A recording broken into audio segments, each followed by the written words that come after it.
The biggest mistake in general that I've made, and I'm trying to correct for that, is to put too much of a weighting on somebody's talent and not enough on their personality.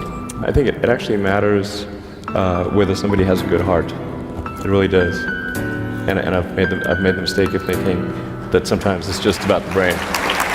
Many people, when they come to the end of their life and stand before the Lord, or even before they leave, they have a lot of regret about many things they did, many words they spoke to their loved ones, especially to their husband or wife, or the hard way they treated their children.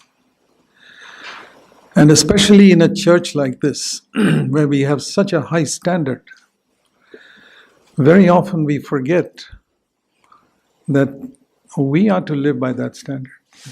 We're not here to demand that standard of others, but unconsciously, that's what happens.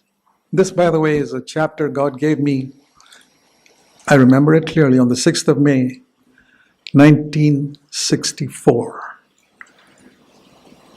When I read it, the Lord said, I'm calling you for my service from this chapter.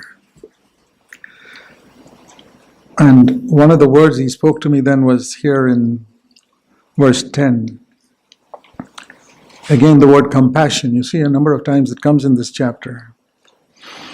The middle of the verse, he who has compassion on them will lead them. And what the Lord spoke to me is, you can never be a leader without compassion.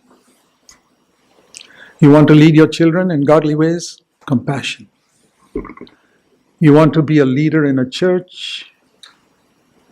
Compassion. You want to minister God's word to people? Compassion. You can preach high standards, but it must come out of a heart of compassion.